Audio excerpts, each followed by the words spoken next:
The emergency transmission cut through the quiet night shift at UN Space Command Headquarters. Catherine Miller stared at her screen as the message played, her coffee cup frozen halfway to her lips. The blue-skinned Centaurian ambassador's voice trembled with fear.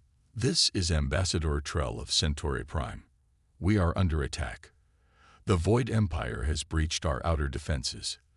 They're killing everyone. Please, Earth, anyone, help us." The transmission crackled with static before cutting out completely. Catherine's hand shook as she set down her cup. 5 years of peaceful relations with the Centaurians flashed through her mind. Their first contact, the trading agreements, the cultural exchanges. Now their allies were facing extinction. She pressed the emergency alert button. "This is Ambassador Miller. Wake up Admiral Walker and the Security Council. Now." Within 30 minutes, the UN Space Command's crisis room filled with Earth's top military and political leaders. Admiral James Walker, a tall man with gray hair and stern features, stood at the front of the room. The recording played again, this time accompanied by satellite imagery showing Void Empire warships surrounding Centauri Prime. "The Void Empire launched their attack 3 hours ago," Walker said, his voice tight with controlled anger. "Their fleet outnumbers the Centaurian Defense Forces 5-1. We're looking at a deliberate genocide." "What about the other spacefaring races?" someone asked. "The Arcturians, the Meridian Collective. They've all declared neutrality," Catherine answered, her frustration evident. "They won't risk opposing the Void Empire." Walker pulled up more images on the main screen. They showed cities burning, civilian ships being shot down as they tried to escape. The Centaurians are peaceful. Their military was designed for defense, not war. Without help, they'll be wiped out within days. The room fell silent. Earth had never faced a decision like this before. The Void Empire was the most powerful force in the known galaxy. Standing against them would mean war, a war humanity might not survive. Catherine thought back to her first meeting with the Centaurians. They had approached Earth with open arms, sharing their knowledge freely. While other alien races had been cautious or dismissive of humanity, the Centaurians saw potential in them. They had helped Earth develop its space program, provided medical knowledge that saved millions of lives. "If we help them," the Defense Secretary said, "we'll be signing our own death warrant. The Void Empire's technology is centuries ahead of ours." "And if we don't?" Catherine stood up, her voice firm. "If we let them die, what does that say about humanity? The Centaurians are our friends. They trusted us. They helped us. And now, when they need us most, we're going to debate whether saving them is convenient." Admiral Walker nodded. "Ambassador Miller is right, but the decision needs to be unanimous. The consequences will affect all of humanity." For 3 hours, they debated. Reports kept coming in from Centauri Prime. Cities falling. Millions dead. The Void Empire's demands were simple: surrender and face extinction, or fight and face extinction. Finally, the UN Secretary-General called for a vote. The room grew quiet as hands raised one by one. The decision was unanimous. Admiral Walker immediately began issuing orders. "Launch the emergency response fleet. Contact all our allies. As of this moment, Earth is at war with the Void Empire." Catherine rushed to send a message to Centauri Prime. "Hold on. Help is coming. Earth stands with you." As she watched Earth's ships prepare for departure, Catherine remembered something a Centaurian elder once told her. "The true measure of civilization isn't its technology or its wealth. It's the courage to stand up for what's right, even when it costs you everything." The next few hours were a blur of activity. Ships were loaded with troops and supplies. Defense systems were activated worldwide. Every human colony was put on high alert. Admiral Walker found Catherine in her office as dawn broke over New York. "You should get some rest," he said. "The real fight hasn't even started." She shook her head. "How can I? We just committed humanity to a war we might not survive." "Maybe." Walker smiled slightly. but we committed to the right side. Sometimes, that's all that matters. Outside her window, Catherine watched the first rays of sunlight paint the sky orange. Somewhere out there, the Centaurians were fighting for survival, waiting for help that only Earth had the courage to provide. The war for survival was about to begin, and humanity had chosen its path. They would stand with their friends, whatever the cost. Lieutenant Emily Parker stood on the bridge of the U.S. Defiant, watching the massive Void Empire blockade through the main viewport. Her mission was clear, but nearly impossible: break through their lines and evacuate as many Centaurian civilians as they could. "Status report," she called out, keeping her voice steady despite her racing heart. Technical Officer Michael Roberts looked up from his station. "Enemy ships are maintaining their pattern, but I found something interesting in their shield frequencies. There's a pattern, a weakness we might be able to use." Emily walked to his station, studying the complex data on his screen. While other military ships were engaging the Void Empire in direct combat, the Defiant had a different mission. They needed stealth, not firepower. "How long to analyze the pattern?" she asked. 20 minutes, Michael replied. "Maybe less. They're killing more civilians every minute," Emily said. "We've got 10. The bridge crew worked in tense silence. Through their long-range cameras, they could see the burning cities of Centauri Prime. The Void Empire wasn't just winning. They were destroying everything. Michael's voice broke the silence. "Got it. Their shields cycle every 8 seconds. There's a half-second gap when they're weakest. If we time it right, we can slip through," Emily finished. She turned to her communications officer. "Send word to the evacuation teams. We're going in." The Defiant moved silently through space, running dark to avoid detection. Emily had trained for combat her whole career, but nothing had prepared her for this. One mistake would mean death for everyone aboard, and for the thousands of civilians counting on them. "Enemy patrol approaching," the radar operator warned. "Hold position," Emily ordered. They watched as 2 massive Void Empire ships passed by, barely a kilometer away. Nobody on the bridge dared to breathe. After what felt like hours, Michael spoke again. "Shield gap in 10 seconds. 9. 8. Emily gripped her chair. "All power to engines on my mark. 3, 2, 1. Mark." The Defiant shot forward like a bullet. For a heart-stopping moment, they were surrounded by the shimmer of enemy shields. Then they were through, racing toward the surface of Centauri Prime. "Multiple ships detecting us," the radar operator shouted. "They're scrambling fighters." "Stay on course," Emily ordered. "Get us to the evacuation point." The ship rocked with nearby explosions as enemy fire filled space around them. But the Defiant was smaller and faster than anything the Void Empire had. They dove through the atmosphere, skimming the tops of burning buildings. When they landed at the hidden evacuation point, they found hundreds of Centaurian civilians waiting with just a few guards. Among them was Thomas Reed, one of the few remaining Centaurian historians. "Quickly," Emily shouted as the loading ramps descended. "We have 10 minutes before they pin down our location." As the civilians rushed aboard, Thomas approached Emily. "You humans," he said, his voice filled with emotion. "We asked every spacefaring race for help. The Arcturians said it wasn't their problem. The Meridian Collective said it was too risky. But you came. We'll need your help in return," Michael said, still working at his console. "I found a weakness in their defense systems, but I need to understand their technology better." Thomas nodded. "Whatever you need. But why? Why risk everything for us?" Emily helped a Centaurian child up the ramp. "Because it's right.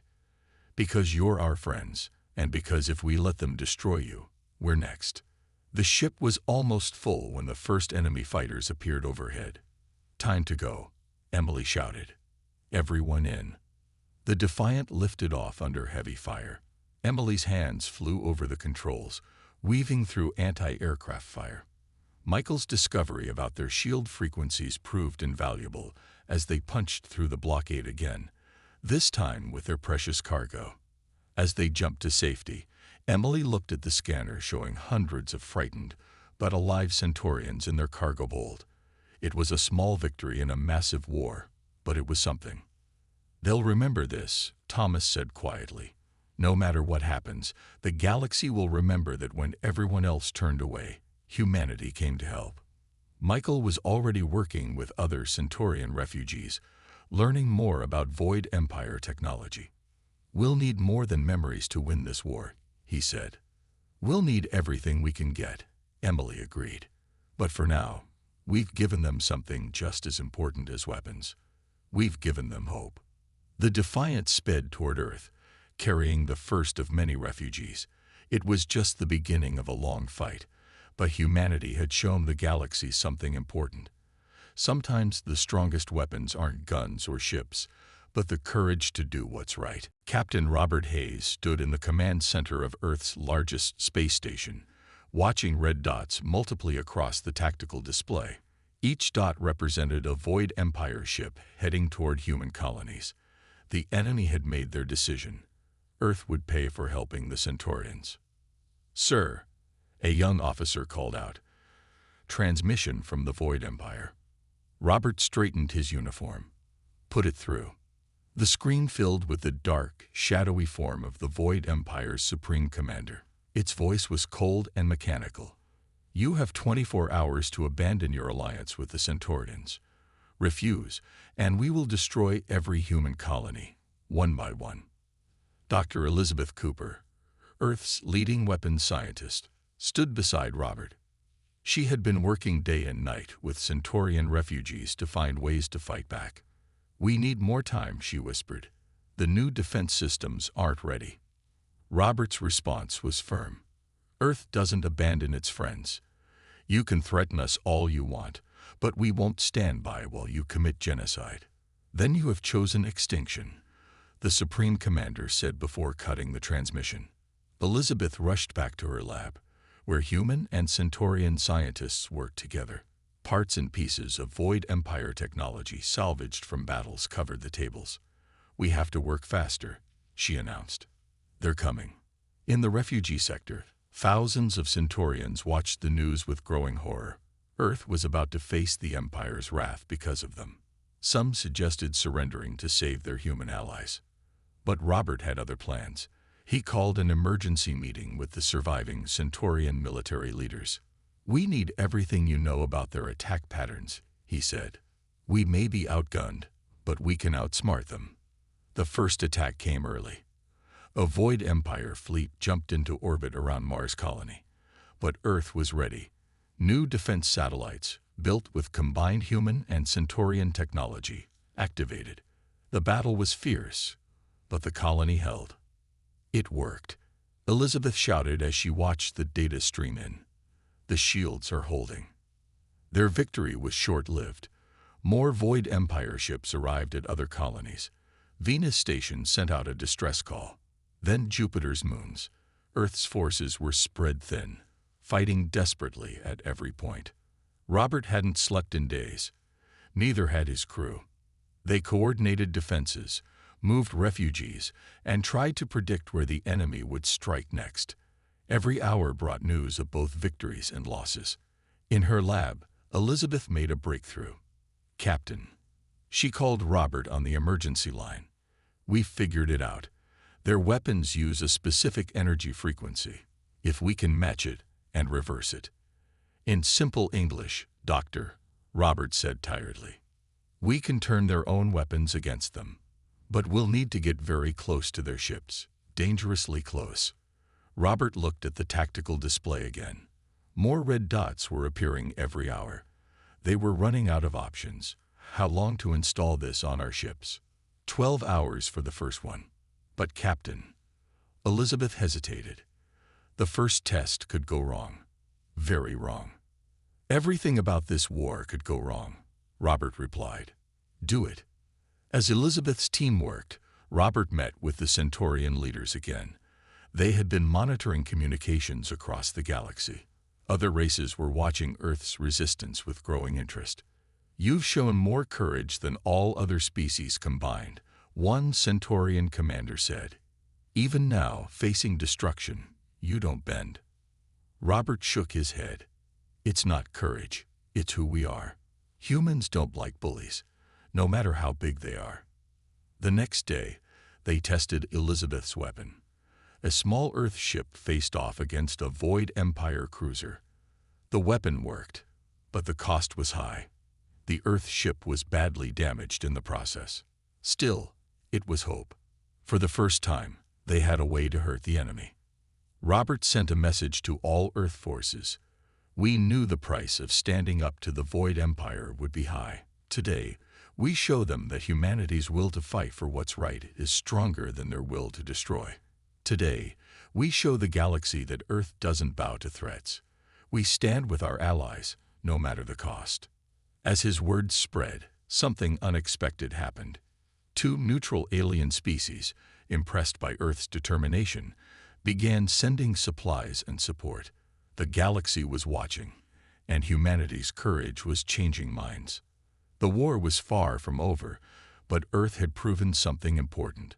Sometimes the greatest power isn't in weapons or ships, but in the willingness to stand firm when it matters most. Marine Commander David Anderson crouched behind a fallen pillar on Centauri Prime, watching enemy troops march through the ruined streets. His team of human Marines and Centaurian fighters waited silently in the shadows. They had one chance to take back the capital city's main power station. "Remember," he whispered into his radio, "we're not just fighting for Earth anymore. This is our home, too." The joint human-Centaurian force had trained together for weeks. At first, it had been awkward, different languages, different ways of fighting. But now they moved as one unit. The Centaurians had taught the humans about stealth and patience, while the humans had shared their aggressive tactical skills. "Sir," his second-in-command whispered, "enemy patrol approaching." David raised his hand, signaling everyone to stay still. 3 Void Empire soldiers walked past their position, their black armor gleaming in the dim light. They looked powerful and scary, but David's team had learned something important. They weren't invincible. The signal came from the other side of the street. A small group of civilian survivors had spotted a gap in the enemy defenses. It was time to move. "Team 1, go," David ordered quietly. Humans and Centaurians moved together through the ruins. They had practiced this dozens of times. The Centaurians' natural ability to move silently made them perfect for clearing the path. The humans followed with their heavy weapons. Inside the power station, they found what they were looking for, a new type of Void Empire weapon. Scientists like Dr. Cooper needed to study it to find more weaknesses. "Pack it up," David ordered. "Quickly." But nothing in war is ever easy. An alarm blared through the building. They had been spotted. "Defensive positions," David shouted. "Protect the tech team." The battle that followed would be remembered for years. Humans and Centaurians fought side by side, covering each other's weaknesses. When human weapons couldn't pierce enemy shields, Centaurian technology found a way through. When Centaurian fighters needed cover, human Marines provided heavy fire. "Sir," one of his soldiers called out. "They're broadcasting this." David looked at the small screen. The battle was being transmitted across the galaxy. Other alien races were watching humans and Centaurians fight together against impossible odds. "Good," David said, firing his rifle. "Let them see what real allies do for each other." The fight for the power station lasted 3 hours. They lost good people, both human and Centaurian, but they held their ground. When the last enemy soldier fell, David looked around at his mixed team. They were tired, hurt, but proud. A young Centaurian fighter helped a wounded human Marine walk. 2 human engineers worked with Centaurian technicians to secure the captured weapon. This was what the Void Empire feared most: different species working together, becoming stronger than they were alone. "Commander," his radio crackled, "you need to see this." On every screen in the power station, images appeared from across the galaxy. The broadcast of their battle had worked better than they hoped. Other alien races, inspired by what they saw, were finally taking sides. Ships from 2 more species had arrived to help Earth and the Centaurians. "They're calling it the Battle of Nova Station," his officer said. "They're saying it shows what's possible when species work together." David watched his team secure the area. Humans were treating Centaurian wounds. Centaurians were sharing their food with hungry Marines. This was more than just fighting. This was proving that different species could be more than allies. They could be brothers. He clicked on his radio. "Base, this is Commander Anderson. Power station is secured. But we got something more important than just a building. We showed the galaxy what humanity stands for." The response came from Admiral Walker himself. "Well done, Commander. Your team just changed the course of this war." As David watched the sun rise over the ruined city, he thought about how this all started. Earth could have stayed neutral, like the other races.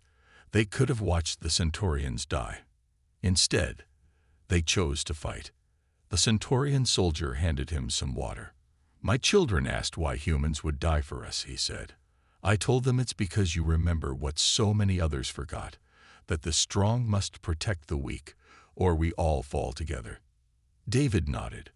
The battle for Centauri Prime was far from over. But today they had won something more valuable than territory. They had won hope. Admiral James Walker stood on the bridge of the Earth flagship Thunder, watching his fleet gather for Operation Thunderbolt. 500 ships, the largest human fleet ever assembled. They were joined by 30 Centaurian vessels, and, for the first time, ships from 2 other alien races. "All ships report ready, sir," his bridge officer announced. James nodded. "Send the signal. Operation Thunderbolt begins now." Back on Earth, Dr. Elizabeth Cooper worked with her mixed team of human and alien scientists. The weapon they captured from the power station had given them exactly what they needed. On her main screen, a simulation showed how to break the Void Empire's strongest shields. "It's ready," she told her team. "Send the data to Admiral Walker's fleet." The plan was bold but simple. While the main fleet attacked the Void Empire's largest base, Lieutenant Emily Parker would leave a special team to sneak inside and plant the new weapon. It would disable their shields from within. Emily's small ship, the Defiant, hid behind a large asteroid, waiting for the battle to begin. Her crew included both humans and Centaurians now, all experts in stealth operations. "Remember," she told them, "we only get one shot at this." The battle began with a massive flash as Earth's fleet jumped into view. The Void Empire's base, a giant black structure floating in space, immediately launched its defenders. "My God," someone whispered on Emily's bridge. "There are thousands of them." But this time, Earth wasn't fighting alone. As Void Empire ships rushed to meet Walker's fleet, ships from their new allies attacked from different directions. The space around the base erupted in explosions and weapons fire. Dr. Cooper watched the battle data from Earth. "The plan is working," she said. "Their ships are spreading thin, just like we hoped." On the Thunder, Admiral Walker directed the battle with calm precision. "Group 3, push forward. Group 5, cover their flank. Centaurian vessels, strike at their fuel stations." The battle was huge, but it was just a distraction. The real mission belonged to Emily and her team on the Defiant. "There's our gap," Emily said, spotting a hole in the enemy defense. "Full power to engines." The Defiant shot forward, using the chaos of battle as cover. Enemy ships were too busy fighting the main fleet to notice one small vessel slipping through their lines. Inside the Void Empire base, diplomatic officer Jennifer Phillips was doing her part. She had spent weeks talking to other alien races, showing them proof of the Void Empire's crimes. Now, watching the battle, she saw more ships arriving, reinforcements from species that had finally chosen to fight. "Look," she told her staff, pointing at the tactical display. 3 more fleets just joined our side. The galaxy is waking up." Emily's team reached the base's main shield generator. They had 10 minutes to plant the device before enemy troops found them. As humans set up defenses, Centaurians worked on breaking through the security systems. 5 minutes. Emily called out as the first enemy soldiers attacked their position. The battle outside grew more intense. Admiral Walker's voice came over all channels. "Hold the line. Give the strike team more time." In her lab, Dr. Cooper watched the device's signal. "It's almost ready," she said. "Just a few more seconds." The device activated with a pulse that spread through the entire base. Suddenly, the mighty shields of the Void Empire's strongest fortress disappeared. "All ships, attack," Walker ordered. Without their shields, the base's defenses crumbled. Emily's team fought their way back to the Defiant as Allied ships poured fire into the now vulnerable structure. Hours later, the battle was over. The Void Empire's main base was destroyed. Their fleet was scattered. For the first time since the war began, they were running away. On the Thunder's bridge, Admiral Walker received reports from across the galaxy. More alien races were declaring support for Earth and its allies. The Void Empire's grip on power was breaking. "Send word to Earth," he ordered. "Operation Thunderbolt is a success. But more importantly, we're not alone anymore." Jennifer Phillips was already talking to leaders from 6 more alien species. "They see it now," she told Walker. "They see that standing together makes us stronger than standing alone." Emily's team returned to cheers from both human and alien crews. Their bravery had helped turn the tide of war. The Void Empire was still dangerous, but everything had changed. Earth had shown the galaxy a different way, one where species helped each other, fought for each other, and stood together against tyranny. The real victory wasn't just destroying a base. It was showing that unity and courage could overcome even the darkest evil. Commander David Anderson walked through a Centurion detention camp that his forces had just liberated. The sight broke his heart. Thousands of civilians, kept in horrible conditions. But among the sadness, he saw hope. Human medical teams worked alongside Centurion healers, helping the weak.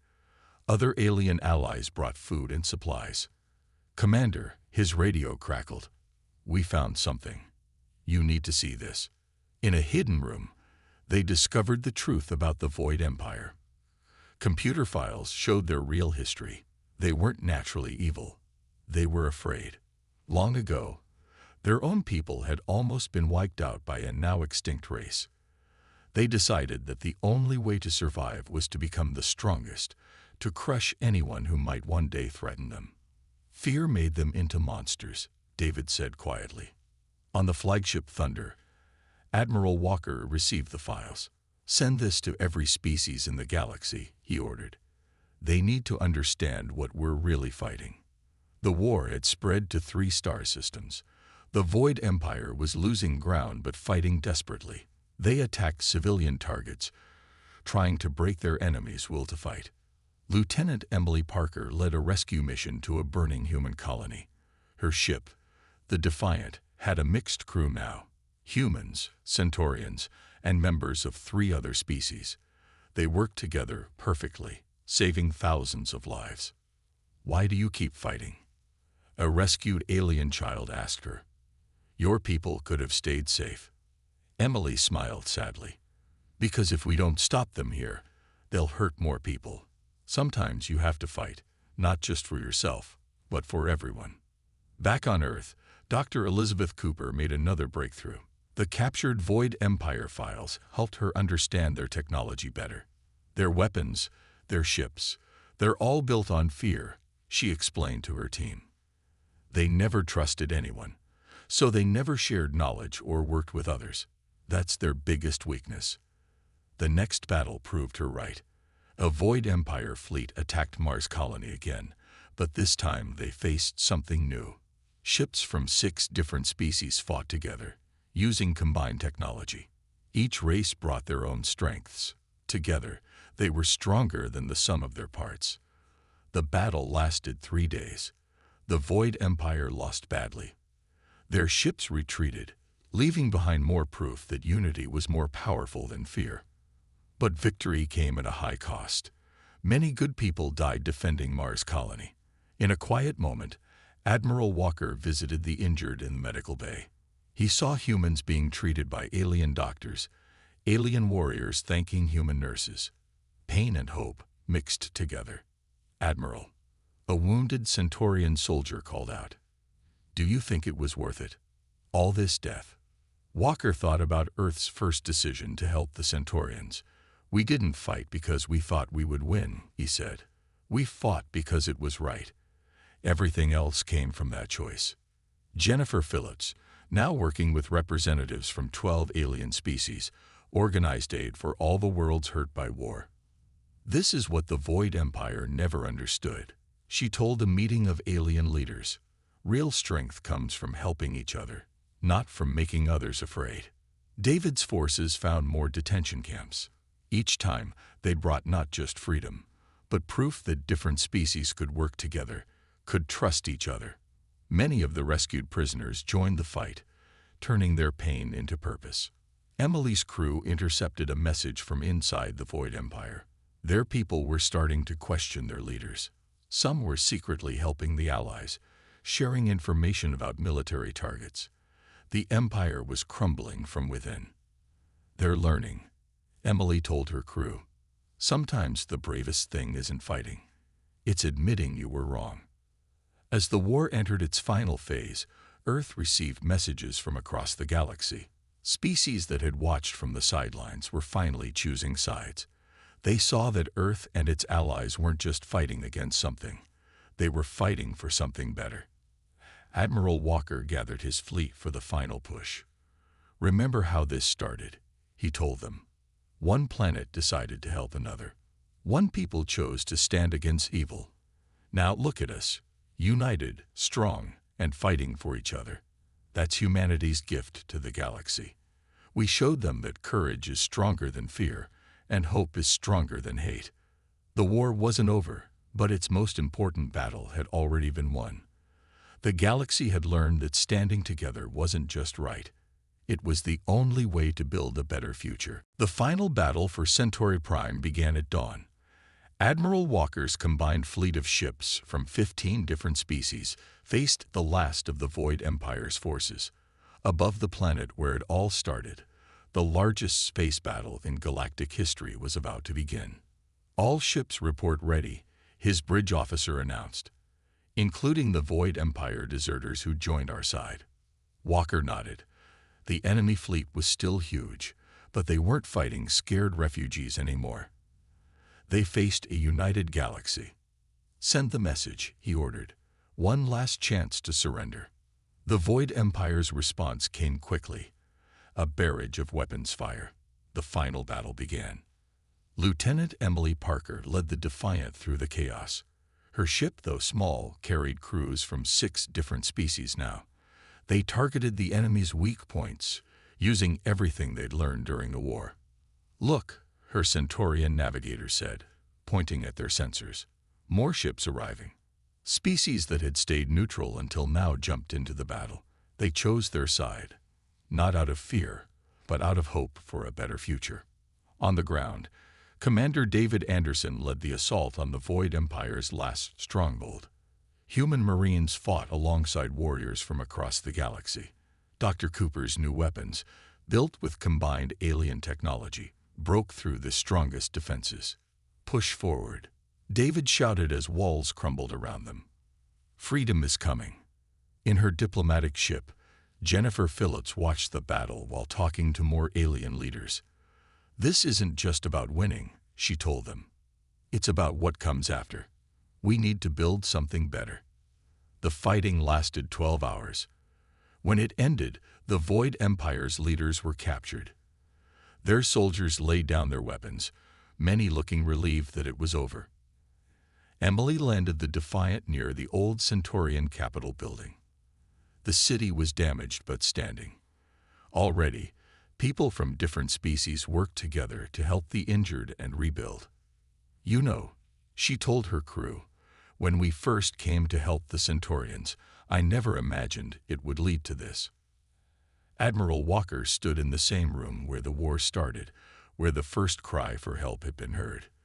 The Void Empire's supreme commander sat in chains, finally facing justice. "You could have joined us," Walker said.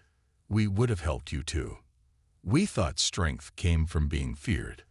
The Supreme Commander replied. We were wrong. 1 month later, representatives from every spacefaring race gathered on Earth. They came to honor the dead and plan for the future. In New York, they signed the treaty creating the Galactic Defense Alliance. The purpose of the alliance, Jennifer Phillips announced, is to ensure that no species ever faces genocide alone again. We stand together, or we fall together. On Centaur Prime, David watched alien children playing together in the rebuilt streets. Human teachers worked in Centaurian schools.